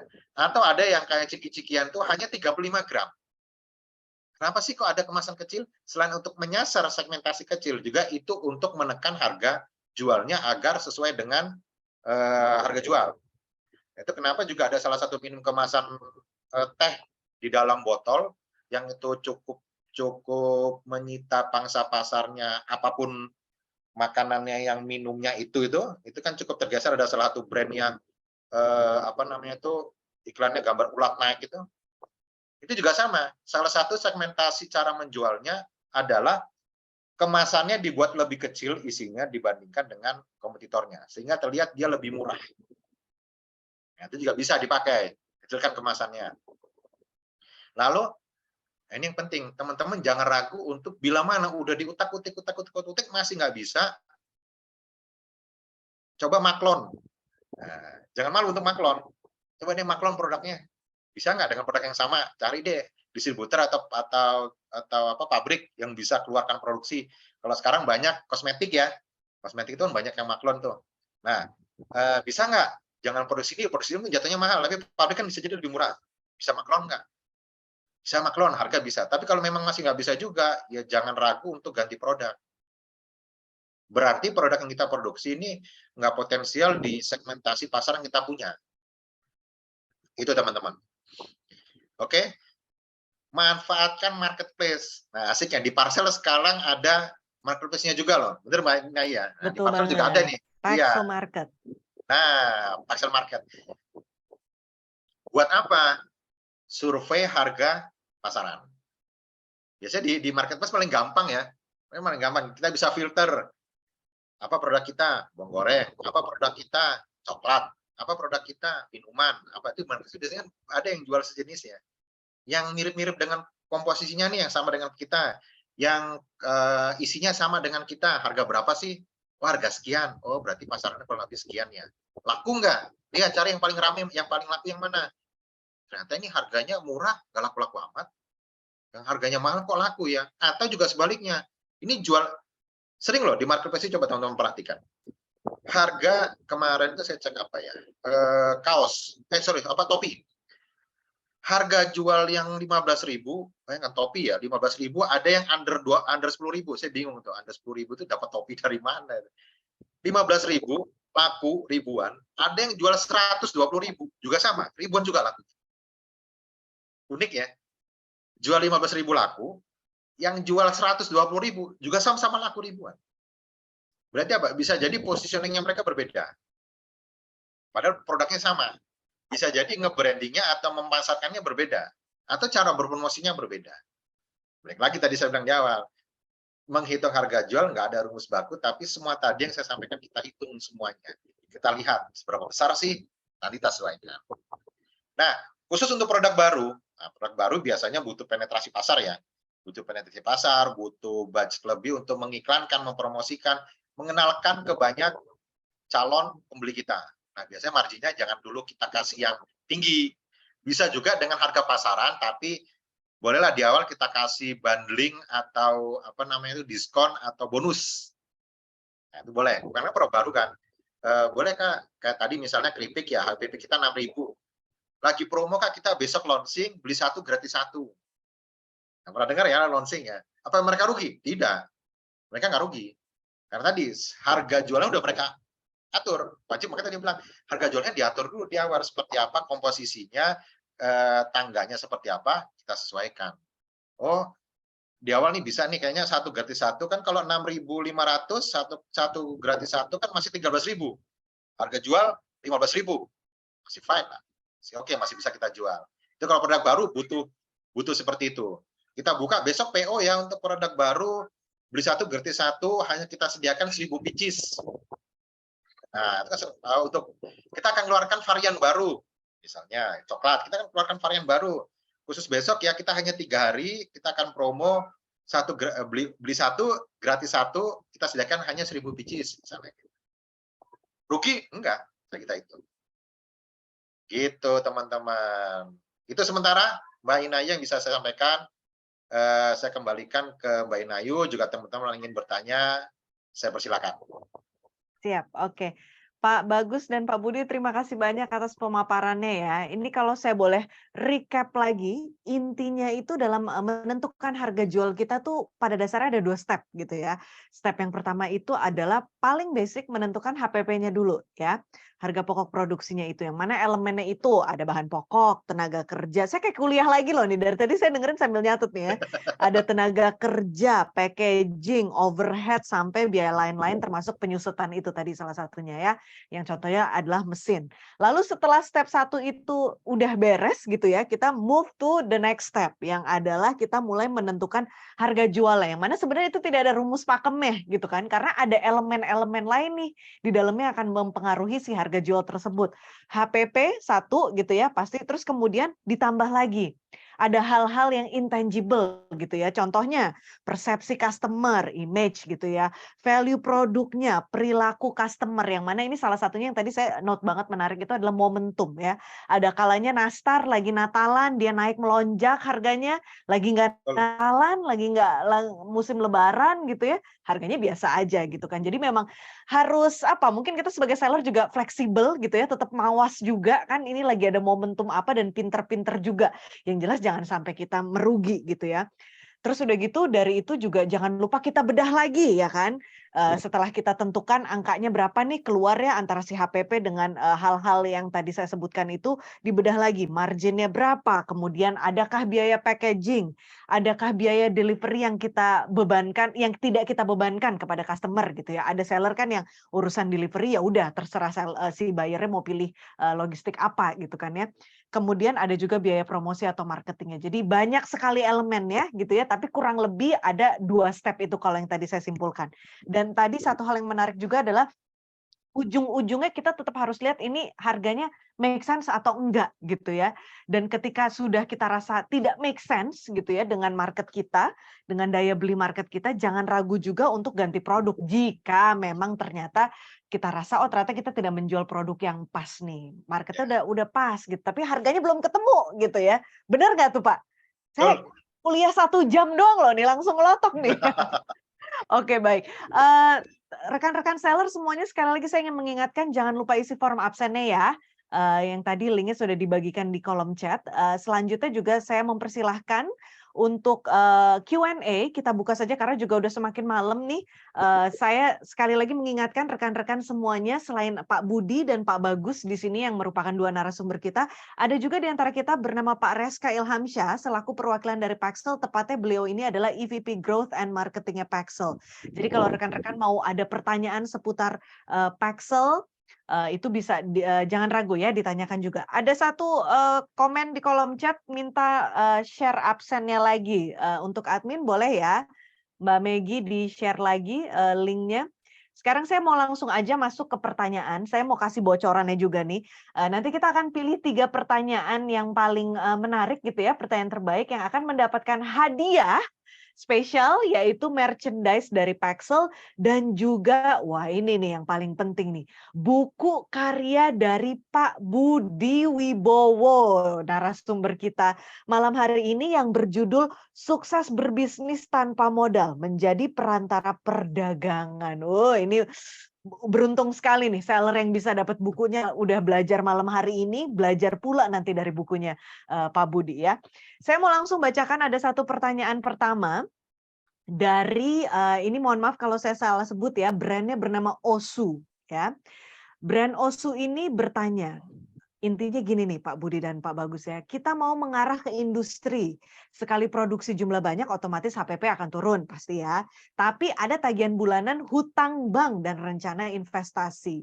Pertanyaan saya, apakah biaya bayar angsuran bank dan rencana investasi itu masuk dalam komponen HPP? Itu pertanyaan pertama. Langsung dijawab aja dulu Pak Budi mumpung masih anget nih. Langsung aja Mbak. Intinya semua biaya harus diperhitungkan. Intinya seperti itu. Jangan. Nah saya melihat banyak UKM itu, teman-teman UKM itu, wah ini nggak usah dihitung, nggak usah dihitung, nggak usah dihitung. Kalau semuanya nggak usah dihitung, kita seolah-olah untung padahal itu rugi, gitu kan. Jadi intinya begitu. Jadi semua biaya harus dibisukan ya, Pak Osu ya, yang produksinya kalau nggak salah ini kopi sama coklat ini dari Blitar. Dihitung.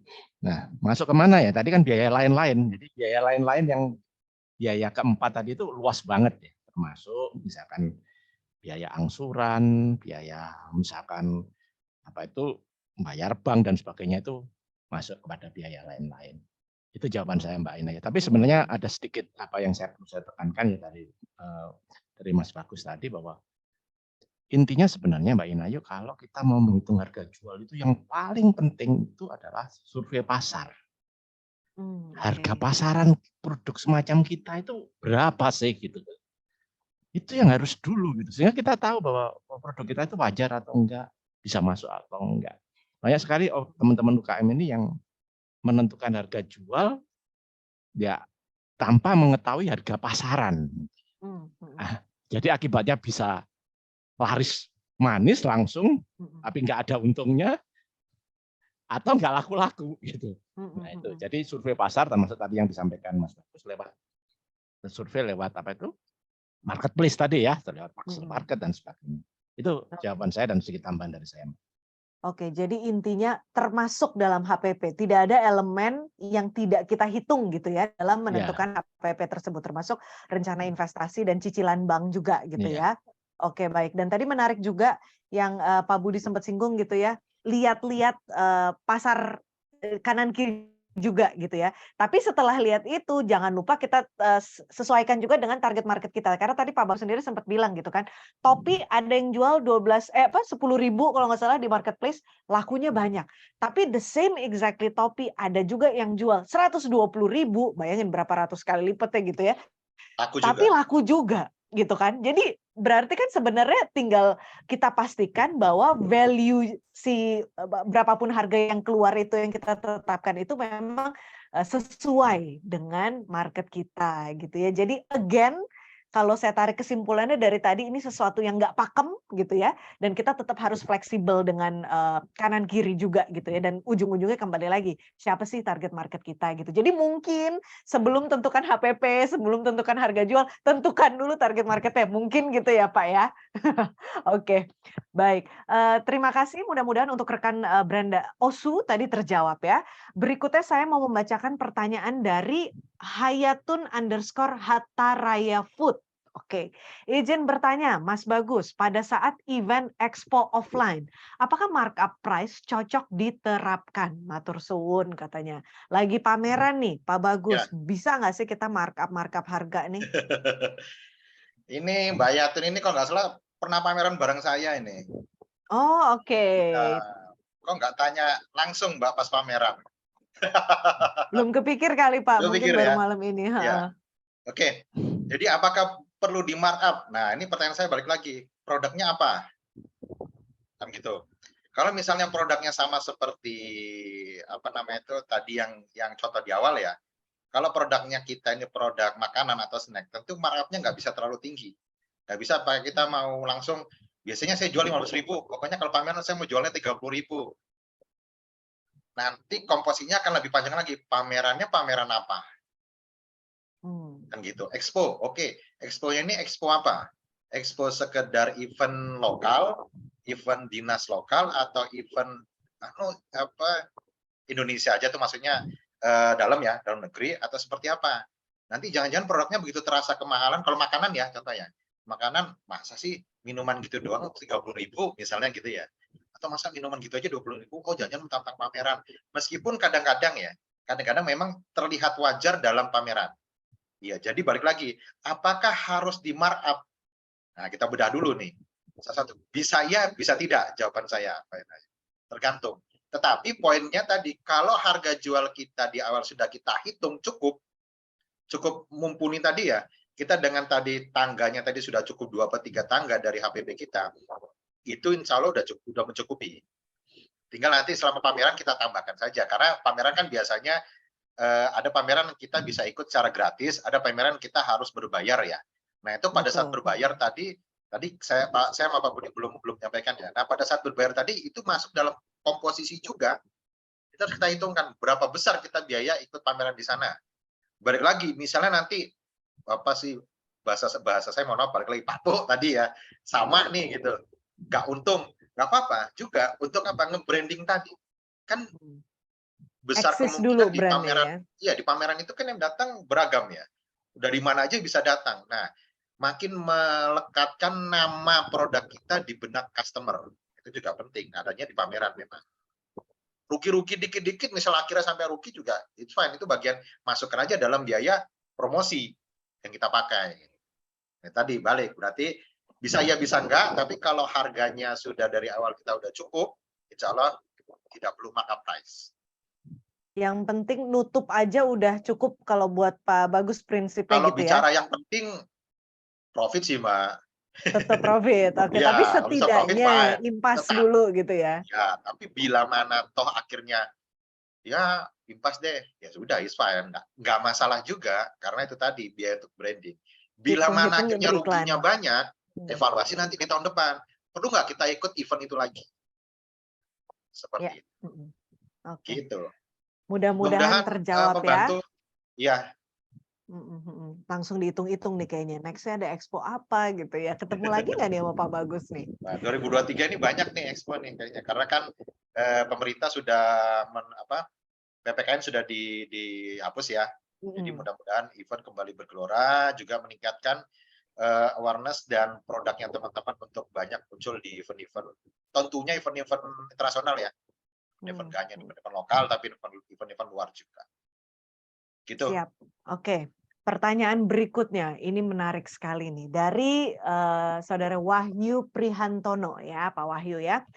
Mau nanya, ini lucu sih ya. Ini lagi viral loh nih Pak Budi sama Pak Bagus saya nggak tahu udah pernah nyoba belum. Saya belum pernah coba soalnya, tapi penasaran juga.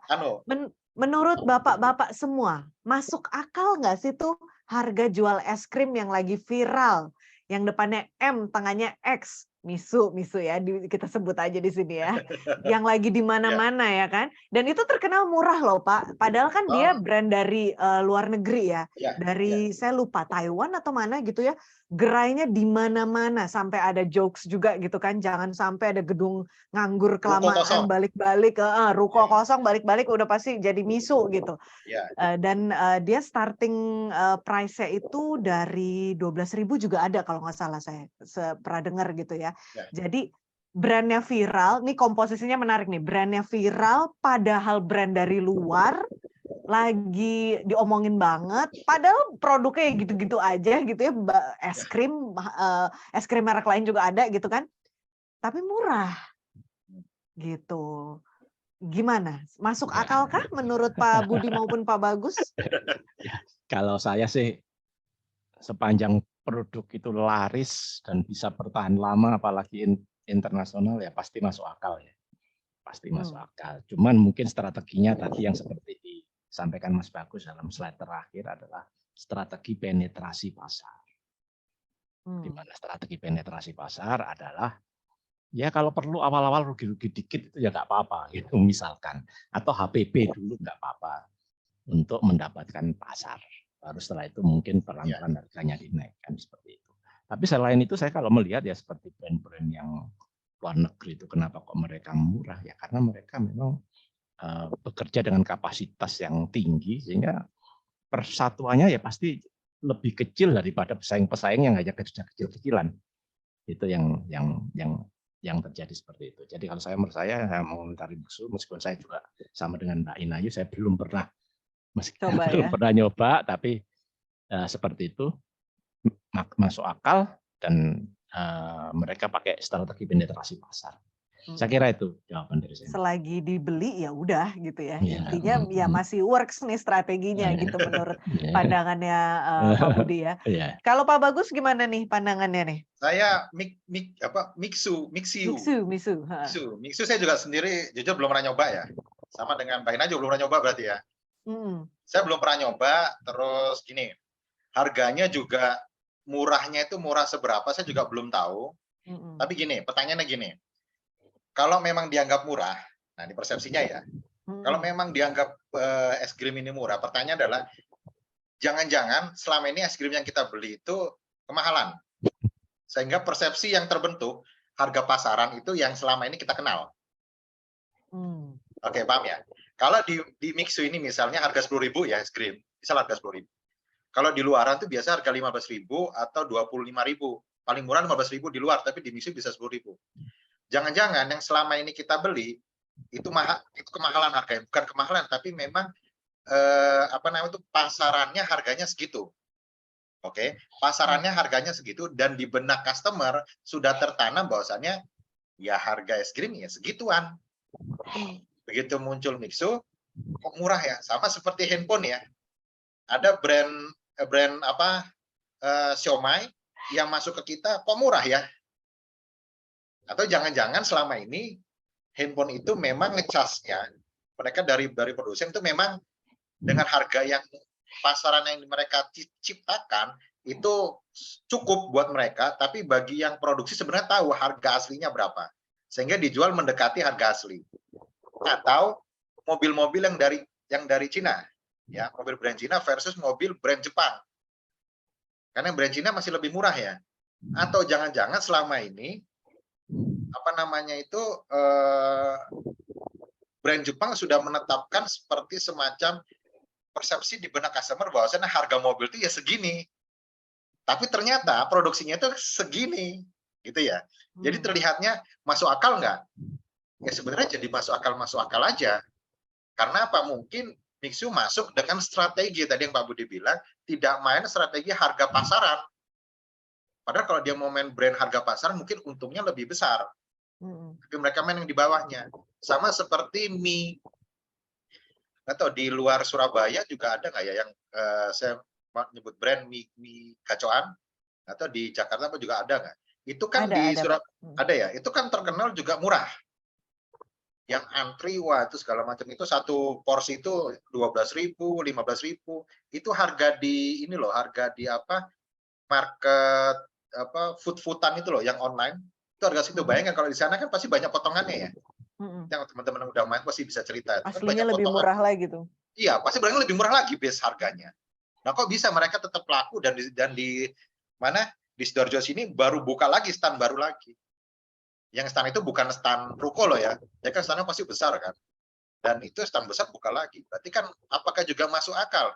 Toh ternyata pernah saya dengar, saya tanya HPP-nya katanya masuk akal. Masih masuk akal. Nah, berarti apa? Ya berarti mereka punya strategi sendiri dalam tadi bisa menekan HLPP serendah mungkin sehingga bisa dijual, nggak perlu profit besar tapi main quantity.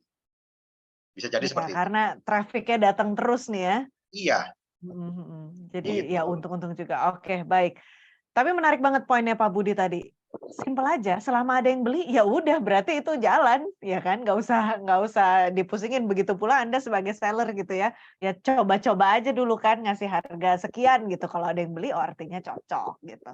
Oke, kita sudah semakin kehabisan waktu, tapi saya mau bacain dulu satu pertanyaan lagi. Setelah itu saya ingin memberikan kesempatan untuk Pak Reska say hi juga nih.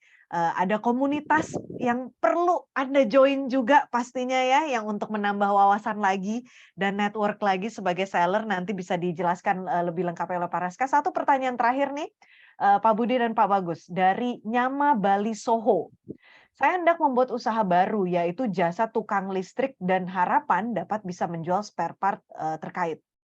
Saya mengerti ketatnya persaingan atas usaha barang pabrikan, namun setahu saya memang tidak ada standar untuk menentukan besarnya profit atas jasa karena dinilai dari tempat, target pasar, dan kepuasan kualitas hasil kerja seperti dijelaskan di slide tadi ya. Namun anehnya ada biaya yang dikenakan para dalam tanda kutip tukang di bidang ini sangatlah rendah. Setelah saya hitung bahkan tidak masuk akal karena hanya cukup untuk nutup ongkos transport. Bagaimana menyikapi hal ini dari point of view seller gitu ya? Oke, mungkin Mas Bagus nanti yang akan banyak menanggapi itu. Tapi tadi ada pertanyaan sedikit yang di atas Mbak yang tentang ekspor. Itu saya harapkan yang tanya di atas agar lihat di YouTube PBB Indonesia ya. Di situ ada penentukan harga ekspor, bisa dilihat di situ ya, karena kalau dijelaskan terlalu lama ya menentukan harga ekspor. Dan kita masih ada tema ekspor juga Pak ya, ke depan ya. Dan menentukan persentase margin yang Mas Bagus katakan 30-40% itu salah satu contoh aja ya. Tergantung pada pasarnya bagaimana ya. Jadi jangan dibuat patokan itu, tergantung itu. Nah, mengenai yang tadi yang tukang las itu, sebenarnya kalau menurut saya, kalaupun kita nanti pasang harga lebih tinggi ya dari yang di pasaran, prinsipnya gitu. Tapi kita tidak ada suatu advantage, gitu. Apa itu misalkan kualitasnya lebih bagus dan sebagainya ya kita nggak laku.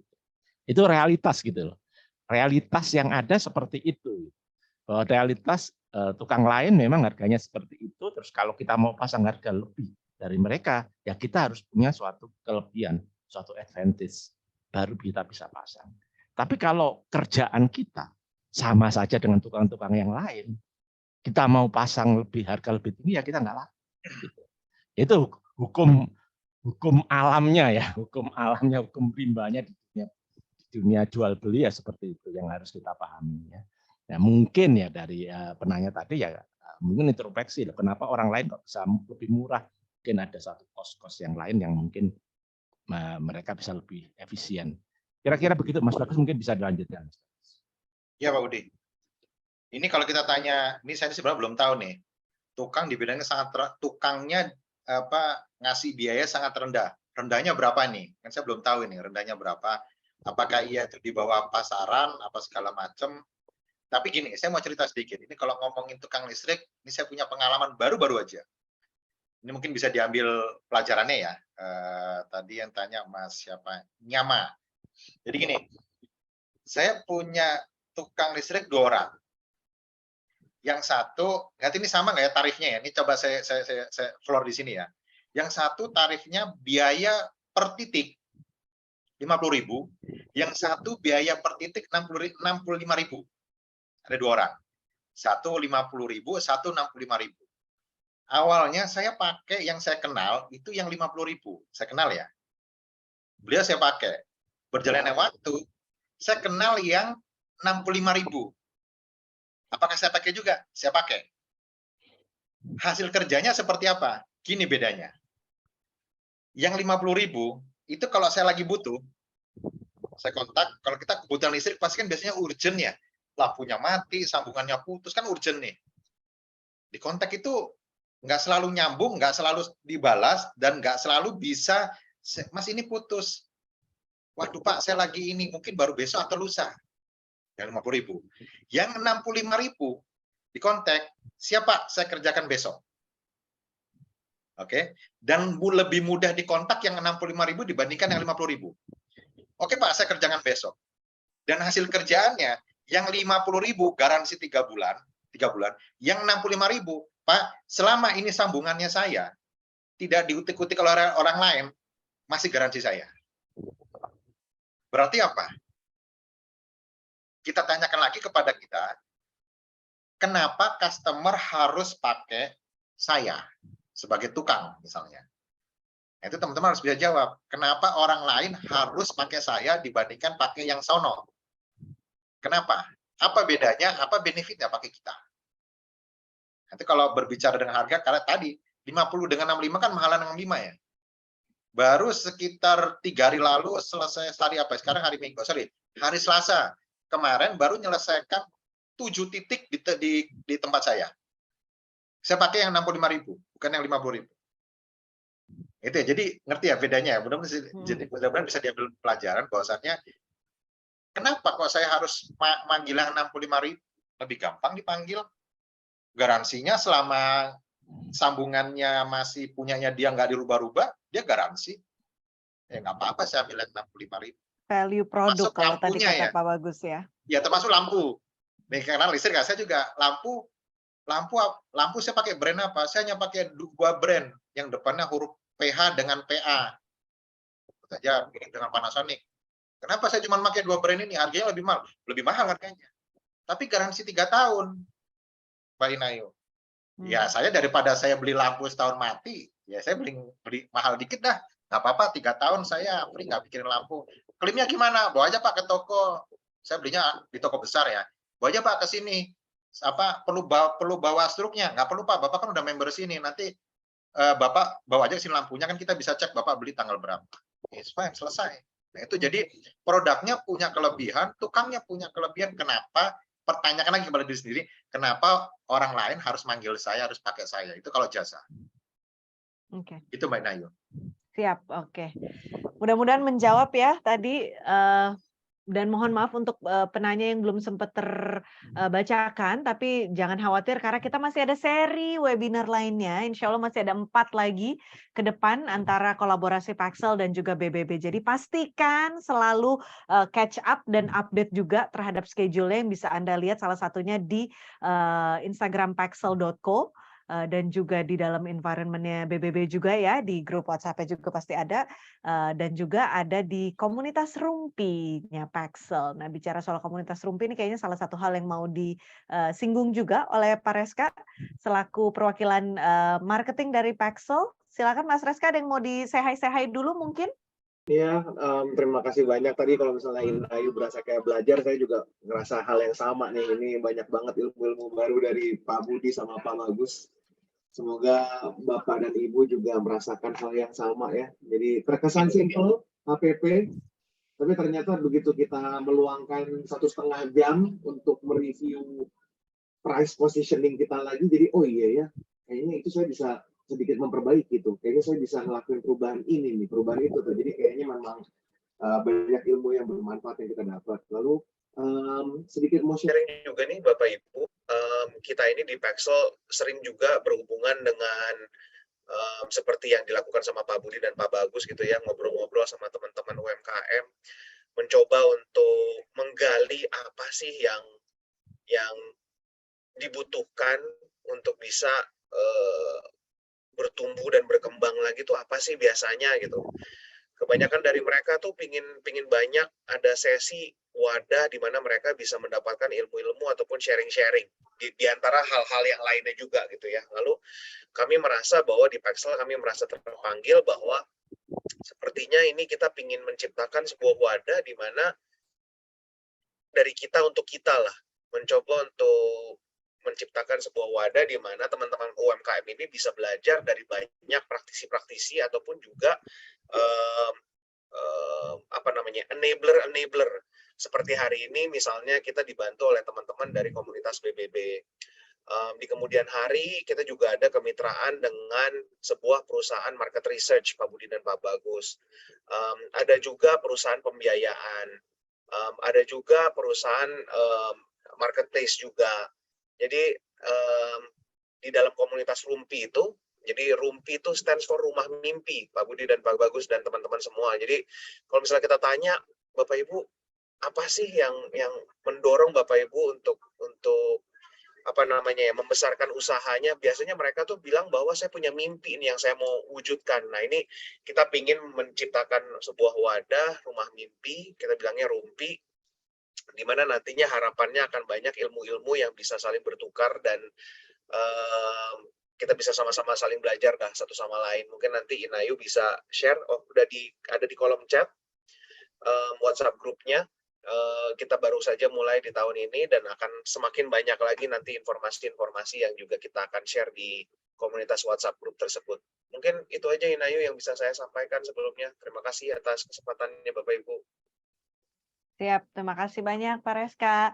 Jangan lupa rekan-rekan seller semua untuk langsung diklik ya yang sudah ada di kolom chat mengenai apa yang bisa Anda dapat, nanti langsung aja deh pokoknya lihat sendiri di dalam komunitasnya. Ada banyak informasi bermanfaat pastinya untuk Anda para seller ya jika bergabung di dalam komunitas Rumpi. Dan juga perihal update dan hal-hal baru terkait Paxel pun juga nanti secara berjangka bisa diketahui melalui komunitas tersebut gitu ya. Jadi jangan ragu-ragu, langsung saja di klik linknya dan join.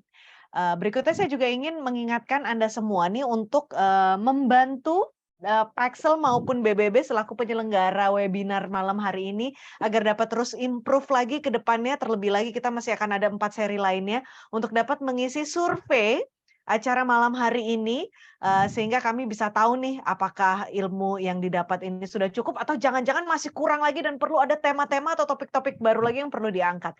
Nah, itu ingin kami ketahui. Untuk itu boleh bantuannya untuk rekan-rekan semua mengisi survei. Nanti juga boleh dibantu oleh Pak Budi dan Pak Bagus ya untuk diblaskan juga ke dalam komunitas BBB gitu ya. Linknya biar kedepannya makin keren lagi, makin bermanfaat lagi juga pastinya.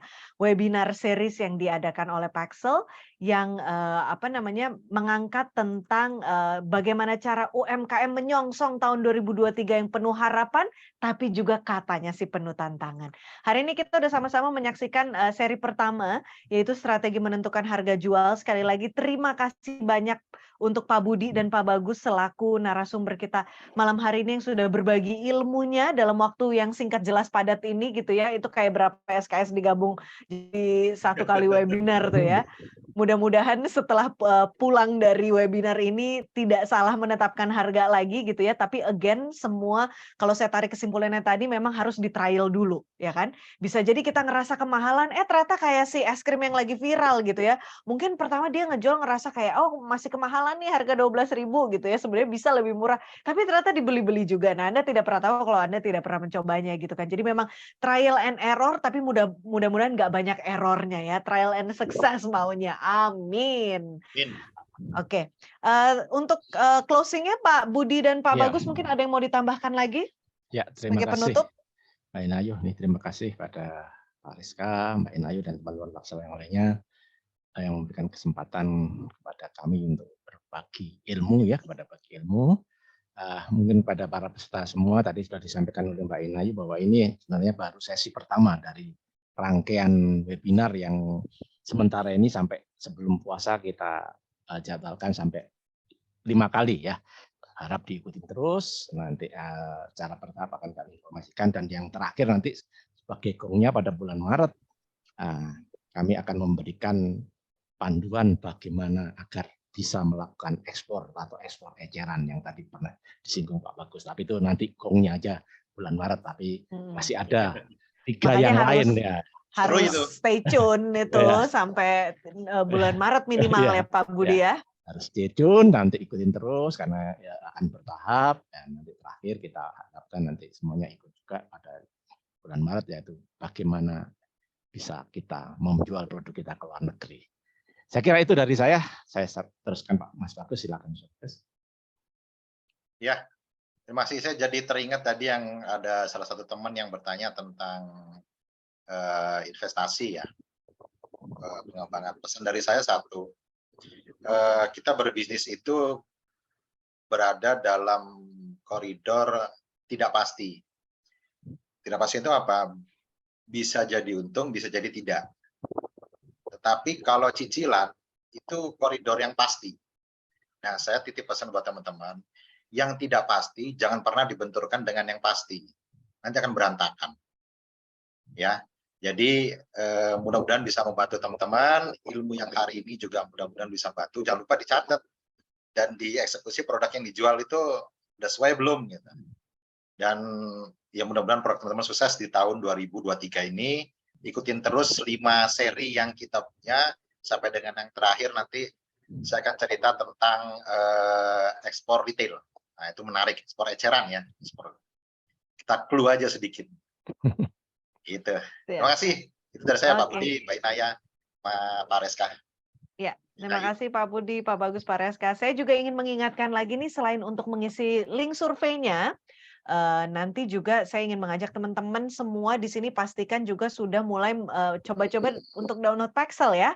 Jangan lupa di-download Paxelnya dan juga digunakan. Ada berbagai macam layanan yang bisa Anda pakai gitu ya sebagai seller, mulai dari instant delivery sampai same day tentunya juga ada gitu ya, dan juga pengiriman untuk paket besar atau paket berat sampai dengan 20 kg. Jadi kalau taunya mungkin selama ini Paxel kayak kurir-kurir biasa pada umumnya naik motor, hey jangan salah, masih lebih banyak dari itu layanannya ya, dan pastikan Anda download aplikasinya dan bisa pakai kode referral ya, Pak Budi ya.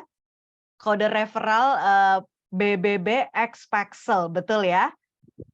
Kode referralnya dicatat di itu Pak Budi, di chat. Yes, betul sekali. Ada kode referral yang bisa, ya bukan yang bisa, yang wajib bahkan Anda masukkan di aplikasi Paxel, dan bagaimana cara memasukkannya nanti bisa di-share videonya juga oleh tim BBB ya. Karena Paxel sudah menyiapkan satu video untuk mempermudah Anda semua untuk tahu nanti cara downloadnya gimana, karena downloadnya tidak sekedar download tapi download dan masukkan nih kode referralnya, jadi kami tahu oh Anda dari komunitas BBB, seperti itu kira-kira ya. Produk jadi sekali lagi BBB itu juga sorry kok BBB, produk amplopnya Paxel itu juga cakep tuh Mbak Inayu. Pak amplop, ya amplop ya. Paxel amplop betul, ya. 10.000 sepulau Jawa ya. Nah itu cakep ya, tuh. Jadi harus dicoba rekan-rekan seller di sini semuanya ya. Betul. Jadi pastikan Anda download aplikasi Paxel dan masukkan kode referral BBBX Paxel, digabung semua gitu ya. Dan nanti jika Anda merasa ada kebingungan gimana sih step by step-nya, jangan khawatir karena Pak Budi dan Pak Bagus nanti juga bisa share video tutorial singkatnya. Yang tadi di awal acara kita sebenarnya sudah diputar juga ya, sambil mengisi waktu tadi sudah diputar, tapi kalau Anda tadi ketinggalan no worries, nanti akan di blast juga gitu ya. Bisa buat kirim invoice, bisa banget, betul, untuk pakai Paxel amplop ya. Jadi langsung dicoba aja, dan sekali lagi jangan lupa isi surveinya di link yang sudah tertera di kolom chat. Saya ulangi lagi di sini, saya coba kopas lagi ya, takutnya nanti ada yang kelewat tadi chatnya. Saya barusan sudah klik di kolom chat untuk link surveinya yang wajib untuk Anda isi juga untuk perbaikan webinar series Paxel dan juga BBB ke depannya. Seperti itu kira-kira dari saya. Sudah pas jam 9 malam. Terima kasih untuk Anda semua yang telah bergabung di seri webinar yang pertama dari Paxel dan juga BBB. Mudah-mudahan bermanfaat. Tetap ikuti seri-seri lainnya. Minimal kami masih punya 4 edisi lagi ya, yang bisa Anda ikuti, yang pastinya insya Allah akan bermanfaat untuk bekal Anda sebagai seller ke depannya, biar makin cuan, amin, pastinya ya. Oke, kita sudahi saja karena sudah jam 9 malam. Selamat beristirahat Pak Budi, Pak Bagus, Pak Reska, dan Anda semua rekan seller yang telah bergabung malam hari ini. Insya Allah kita bertemu lagi di seri webinar Paxel dan BBB lainnya. Saya Inayu mengucapkan terima kasih. Selamat malam dan sampai jumpa lagi. Dadah. Terima kasih teman-teman. Terima kasih.